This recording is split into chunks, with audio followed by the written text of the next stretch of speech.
What's up, everybody? Today we're going to be talking about the best ARPGs in 2025, and more importantly, which is the best action RPG for you depending on what you are looking for in a game. I've played action RPGs most of my life, and I spend most of my time on this channel talking about them, so I wanted to put together a little video of the best ones right now and what I would personally recommend depending on what you're looking for in a game. And when we say action RPG, I'm talking about like top-down, isometric, where you run through a dungeon, you pick up loot, and you develop your character. I'm going to focus on games that are out right now and still receiving good development, patches, seasons, expansions, things like that. So jumping in to number one. Okay, so first up, Path of Exile. Now, right now, there are two versions. There are Path of Exile 1 and Path of Exile 2, and I'll explain, why there's two and which one you should try soon.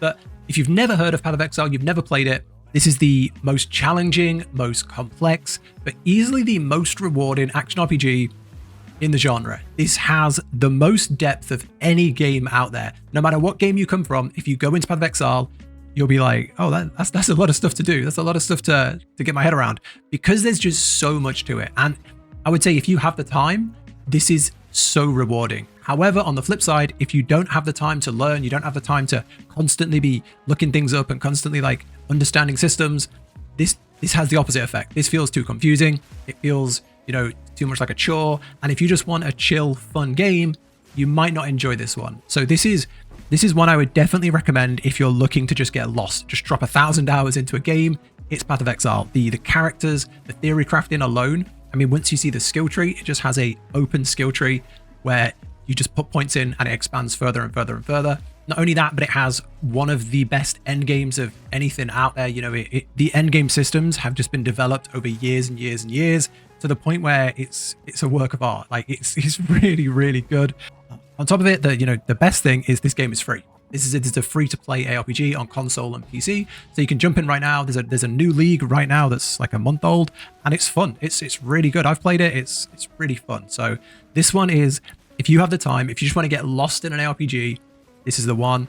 Who's it for? It's for nerds. It's for giga nerds. If you're a nerd, if you like theory crafting, if you just like looking at numbers, if you just looking at stats, if, oh, this one's 2% better than, oh, if I do this, I can tweak my... If you like that, you're going to love Path of Exile. Now, the people that I would probably say not to try this are people that don't have much time, people that don't want to have to look outside of the game for information. You don't want to look up any guides. You don't want to look up any wiki. You just want to play the game, go through a story, go through the end game, and just throw some points in and have fun. You're going to hit roadblocks. You're going to struggle. It's a very complex game. It's got years of things woven on top of other things that, I think it's a very hard game just to pick up and play casually. So bear that in mind if that's what you're looking for. Now, I just quickly want to talk about Path of Exile 2, because you might be thinking, well, I don't want to play the old game. I want to play the new one. So let's talk about that. Path of Exile 2 has... It has pretty much everything you would expect from Path of Exile 1, but the game is a little bit slower. The systems are much more easier to understand. They're much more new player friendly, and it's much easier to get into because it doesn't have many years of stuff in it, right? However, it's still in early access. The game came out, I think it was December. It came out into December in early access. It's not even been out for a year, and it's still in development, and you can feel that from playing it. On top of that, if you want to play it in early access, you have to buy a supporter pack, which is like $30, I think, £25, $30, something like that. So you have to pay to play, and this game is still in development. You can feel it. All the classes aren't out. There are only 3 out of 6 acts. However, it's much easier to get into. I would say if you're brand new, this is a great way to try Path of Exile. The graphics are better. The animations are better. Some of the systems are much more up to date. However, it's still in early access. When this does fully release, it will go free, I believe. So just like PoE 1. And they are still developing both games. PoE 1 just had a brand new league. PoE 2 is getting big updates, and they're kind of on a schedule. Every 4 months they release. So that's like every 4 months they release a big patch for one of them. So 2 months later, patch for the other one. 2 months later, patch for the other one. So they're both on like an intertwined 4-month cycle. So I would say if you want to play PoE, play on both if you have the time. I would probably say to start with 1, just because it's free and it's finished, and you're not going to hit the same roadblocks of things that aren't balanced, things that aren't finished. I personally think 1 is the more well developed. But if you're just looking for an easier game and you don't mind that it's a bit rough around the edges, 2 is probably a better start. So that's Path of Exile. Okay, now number 2. Number 2 is one that is going to stir up some controversy, and it's Diablo 4. And I can already feel, just from saying Diablo 4 in a best of 2025 list, Someone's typing a comment, Diablo's bad, why is it on this list? I can hear it already, but hear me out. For all the reasons somebody might not like Path of Exile, they are going to fall in love with Diablo 4. So where PoE has this big branching skill tree, Diablo 4 has a very simple character-specific skill tree. So, you want to play say you want to play a sorcerer that throws fireballs. You go onto your sorcerer and you click all of the fire symbols and you have a fire sorcerer build. You pick up all the items that say makes your fire spell stronger. It's a very simple game to play, and you can go in this with no outside knowledge, look up no guides, and just put points in, have fun, and you'll blast through the story and you'll get fairly far into endgame. It's a very easy to get into game.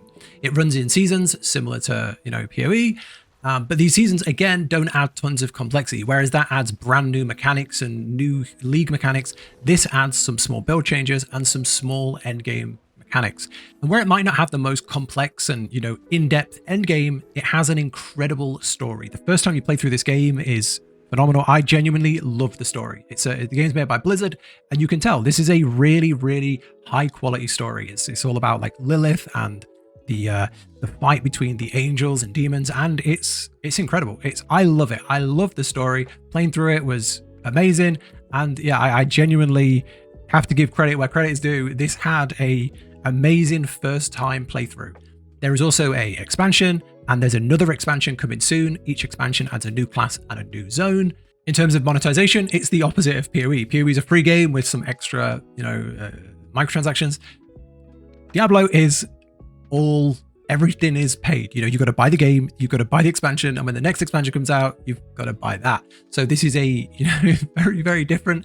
It was free on the PlayStation monthly games. So if you have that, you can grab it for free there. I think it's also on Game Pass, so you can get it there. It's on PC and console. That's Diablo 4. I would say this is aimed at people that want to play casually, people that want to just pick it up and have fun. I would say if you don't take these games too seriously and you just want a good ARPG where you just load up and beat a bunch of demons, this is fun. This is genuinely fun. These are like the two big games that are sort of, the two communities are very, very different and equally passionate. But yeah, that's Diablo 4. I'm curious, now you've heard those two, which you sway more towards, which is your favorite? Let me know down below. Okay, so we've talked about the most complex and confusing game and then the most casual friendly. Now for something in the middle, and that is Last Epoch. If you have, never played Last Epoch, it is a fantastic ARPG. This is definitely the perfect mix of the two games. It has very detailed and in-depth systems that are much more complex than Diablo has. For example, every single skill in the game can have its own skill tree. You can kind of master a skill or specialize in a skill. So say you want to specialize in, a fireball, then you can take that fireball and say, okay, I want it to spread in 3, and then I want it to, bounce back to me, and then I want them to be, blue flames that burn, or I want to turn them into electric. Every single ability has its own skill tree, which is fantastic. It is one of the best things about the game that makes it stand out, and it's something that always brings me back. The game came out originally in, I think, 2019, and it had a small team. It's very slow development, but now it's in the swing of getting regular seasons, and they're good. This is a very good game that can now compete with these big ARPGs. On top of this, it has some of the best itemization and crafting systems of the whole genre. You can craft your items however you want. It is very rewarding, and it respects your time. These games are all about, finding loot and just keep running the same things for the same items. But this one really respects your time in that you can craft things the way you want them. And each season has made this even better. On top of this, it has a really cool way of handling the solo self-bound system. So the way these games work is people will generally choose to play solo, where they only want to pick up the items that they drop. And if you get a really good item, it's because you found it. You beat the boss for it.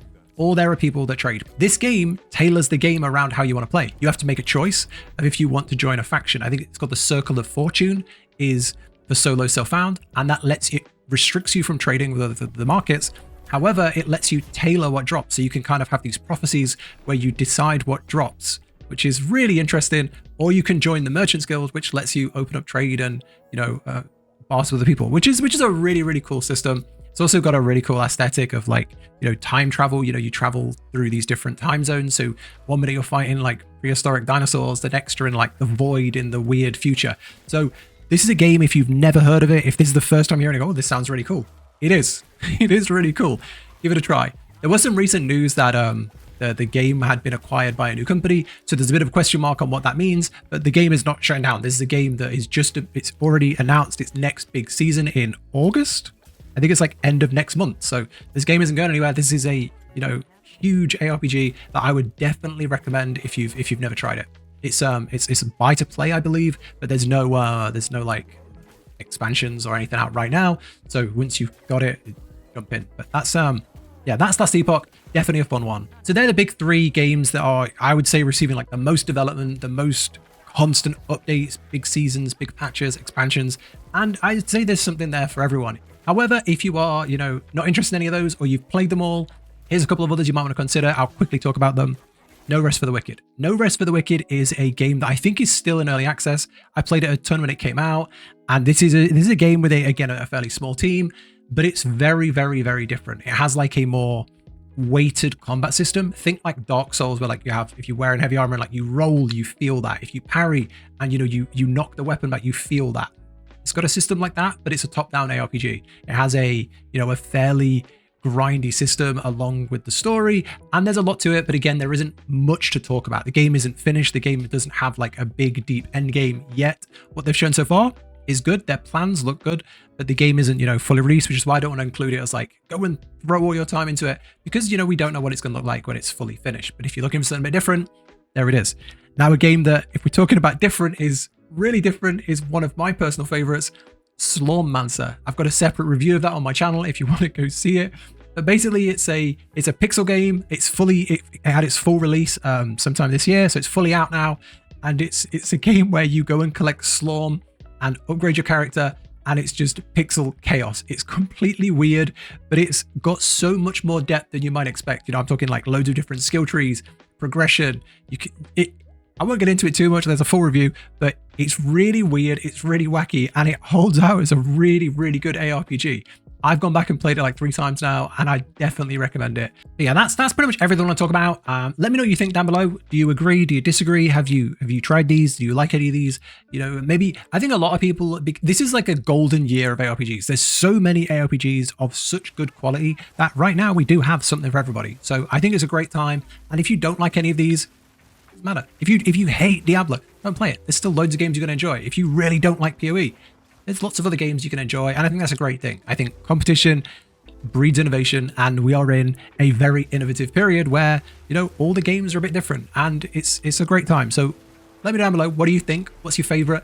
What would you recommend to the people? Maybe there's something I haven't even mentioned. I know some people love Grim Dawn, Titan Quest 2's on the horizon. So let me know, what are you playing the most? What are you most excited about? And that's it from me. Subscribe if you want to see more. Thanks for watching, and I'll catch you in the next one.